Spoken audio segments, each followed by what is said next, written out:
నమస్తే ఫ్రెండ్స్, నేను మీ రామలక్ష్మి. వెల్కమ్ టు రామలక్ష్మి వంటిల్లు. ఈరోజు రెసిపీ వచ్చేసి ఎగ్ సమోసా అండి. చూస్తుంటేనే నోరూరేలా అప్పటికప్పుడు చేసుకుని తినేయాలి అనిపించేలా రుచికరమైన వంటలను చేసి చూపిస్తానండి. ఛానల్ని సబ్స్క్రైబ్ చేసుకుని పక్కనే ఉన్న గంట సింబల్ని టచ్ చేశారంటే నేను రెసిపీ పోస్ట్ చేసిన వెంటనే కూడా మీ ఫోన్కి నోటిఫికేషన్ వస్తుంది. ఓపెన్ చేసి చూసి మీరు కూడా కుక్ చేసి ఇంట్లో అందరికీ సర్వ్ చేసి వారందరూ అందించే పొగడ్తలకు పొంగిపోతారని ఆశిస్తూ ఈ రెసిపీని ఫస్ట్ నుంచి లాస్ట్ వరకు చూడండి. మధ్య మధ్యలో స్కిప్ చేయకుండా చూడండి. అప్పుడే ఇంగ్రీడియంట్స్ కానీ ప్రాసెస్ కానీ క్లియర్గా అర్థమవుతుంది. అలాగే ఈ ప్రాసెస్ అంతా కూడా మీకు బాగా నచ్చుతుంది. ఇంట్లో అందరూ కూడా చాలా ఇష్టంగా తింటారు. రెసిపీ మొత్తం చూసి మీరు కూడా తప్పకుండా ఇంట్లో ఒకసారి కుక్ చేసి చూడండి. చిన్నపిల్లలకి పెద్దవారికి అందరికీ కూడా నచ్చుతుంది. బయట నుంచి తెచ్చే కన్నా ఇంట్లోనే పెట్టొచ్చు. ఇలా ఒక ఖాళీగా ఉన్న గిన్నెని తీసుకుని ఒక బౌల్ నిండా మైదా పిండి తీసుకోండి. నేను 1.5 కప్పులు మైదాతో చేసి చూపించబోతున్నానండి. దీనిలో టేస్ట్కి సరిపడా సాల్ట్ వేసుకోవాలి. అలాగే 2 టేబుల్ స్పూన్లు ఆయిల్ వేసుకోవాలి. సాల్ట్ ఆయిల్ కూడా పిండిలో కలిసే వరకు బాగా కలుపుకోవాలండి. పిండికి ఆయిల్ అనేది బాగా పట్టించామంటే సమోసా అనేది చక్కగా పొంగుతూ క్రిస్పీగా వస్తుంది. ఇప్పుడు కొన్ని వాటర్ తీసుకుని కొంచెం కొంచెంగా పోసుకుంటూ చపాతీ ముద్దలాగా కలుపుకోవాలి. పిండిని మనం కరెక్ట్గా సాఫ్ట్గా కలుపుకోవాలండి. అలా కలిపినప్పుడే సమోసా అనేది చక్కగా కరెక్ట్గా వస్తుంది. ఇలా మన చేతికి అంటుకోకుండా చక్కగా సాఫ్ట్గా ఉంది కదా, ఇలా చేసి పక్కన పెట్టుకుందామండి. మూత పెట్టుకుని పక్కన పెట్టుకుందాం. ఇంకా సమోసాలోకి కర్రీని ప్రిపేర్ చేసుకుందాం.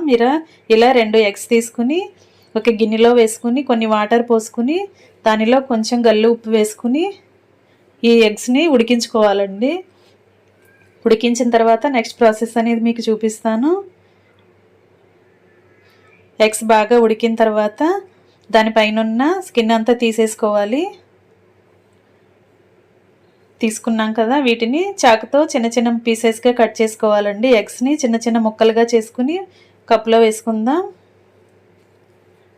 మనం వీలైనంత చిన్నగా కట్ చేసుకుంటే సమోసాలో చక్కగా స్టఫింగ్ చేయడానికి చక్కగా వీలవుతుందండి. కొంచెం పెద్దగా చేసుకుంటే సమోసాని ఫోల్డ్ చేస్తున్నప్పుడు అడ్డం వస్తూ ఉంటాయి.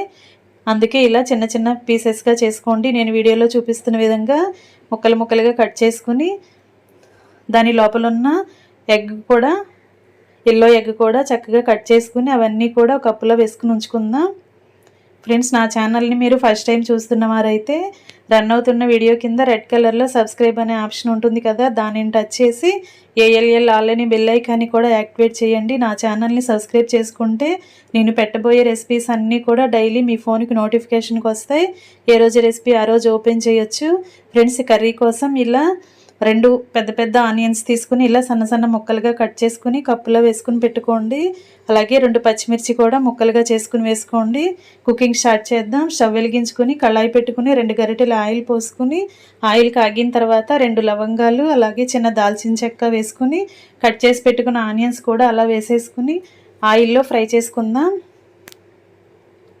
ఆనియన్స్ అనేవి బాగా మగ్గాలండి. చక్కగా ఫ్లేమ్ని చక్కగా సిమ్లో పెట్టుకుని స్లోగా మగ్గించుకోవాలి.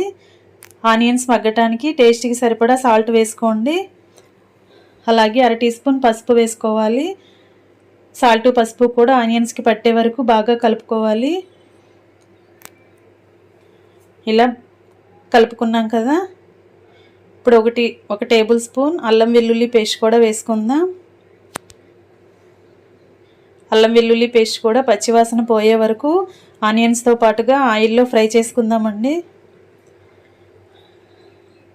ఇలా బాగా మగ్గించుకోవాలి. మనం కట్ చేసి పెట్టుకున్న ఎగ్స్ ఉన్నాయి కదా, ఆనియన్స్ బాగా మగ్గిన తర్వాత ఆ ఎగ్ పీసెస్ కూడా అలా ఆనియన్స్లో వేసేసుకుందామండి.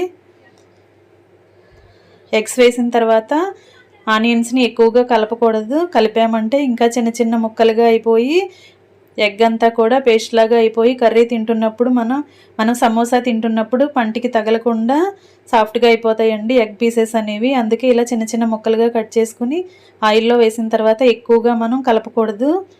అలా పైనే ఒకసారి కలుపుకుని కారం వేసేసుకుందాం. టేస్ట్కి సరిపడా కారం వేసుకోవాలి. నేను 1 టేబుల్ స్పూన్ చూపిస్తున్నాను. 1 టేబుల్ స్పూన్ కారం వేసుకుని అదంతా కూడా ఎగ్స్కి పట్టే వరకు బాగా కలుపుకుని ఒక అర టీ స్పూన్ జీరా పౌడర్, అర టీ స్పూన్ ధనియా పౌడర్ వేసుకుని ఒక అర టీ స్పూన్ గరం మసాలా కూడా వేసుకోవాలి. మసాలాలన్నీ కూడా కర్రీకి కలిసే వరకు బాగా కలుపుకుని ఒక అర టీ స్పూన్ చాట్ మసాలా కూడా చూపిస్తున్నానండి. చాట్ మసాలా ఉంటే వేసుకోండి, టేస్ట్ అనేది కర్రీకి చాలా బాగుంటుంది. లేదంటే స్కిప్ చేసేయండి. అల్లం వెల్లుల్లి వేసుకుని గరం మసాలా వేసుకుని ధనియా పౌడర్ జీరా పౌడర్ వేసుకున్నా సరిపోతుంది. ఇప్పుడు స్టవ్ ఆఫ్ చేసేసుకుందామండి. కర్రీ రెడీ అయిపోయింది కదా. ఇప్పుడు మనం కలిపి పెట్టుకున్న మైదా అంతా కూడా చక్కగా నానింది, పిండి అనేది సాఫ్ట్గా వచ్చింది కదా. ఇప్పుడు ఇలా చిన్న చిన్న బాల్స్ లాగా చేసుకుని పక్కన పెట్టుకోవాలి. మనం కలిపి పెట్టుకున్న పిండి అంతా కూడా అలా కొంచెం కొంచెంగా తీసి పక్కన పెట్టుకుని చపాతీలాగా ఒత్తుకుందామండి. ఇలా చపాతీ చేసుకున్నాం కదా, ఏదైనా ఒక బౌల్ తీసుకుని ఇలా కట్ చేసుకోండి. సమోసా అనేది కరెక్ట్గా షేప్ అనేది కరెక్ట్గా రావటానికి ఇలా మనం చిన్న చిన్నగా కట్ చేసుకుని పెట్టుకోవాలి. దీని లోపల కర్రీ అనేది పెట్టుకోవాలండి.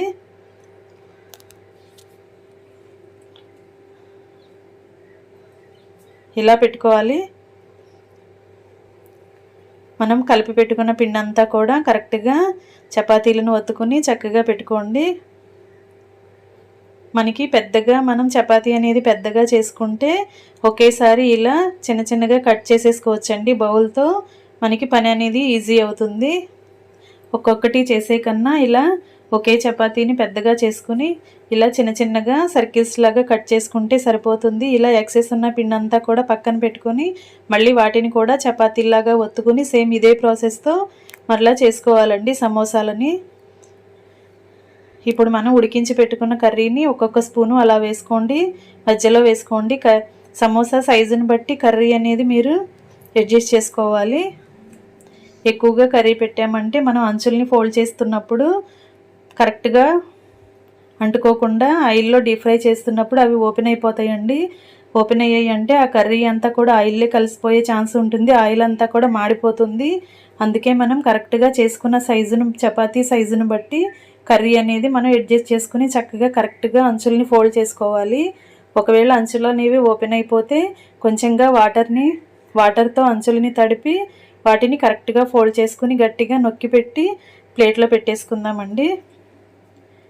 నేను వీడియోలో చూపిస్తున్న విధంగా ఇలా అంటించండి. మనం చేసుకున్న సమోసాలన్నీ కూడా అలా జాగ్రత్తగా ఫోల్డ్ చేసుకుని అవన్నీ కూడా ఒక ప్లేట్లోకి సర్దేసుకుని పెట్టుకుందాం. మీరు కరెక్ట్గా చూసారంటే అర్థమవుతుందండి. ఇలా పైన ఉన్న అంచుల రెండింటిని ఒకసారి టచ్ చేసి జాయింట్ చేసి తర్వాత కింద ఉన్న పూరి వంచని ఇలా పైకి ఫోల్డ్ చేస్తే సరిపోతుంది. చేయటం చాలా చాలా ఈజీ అండి.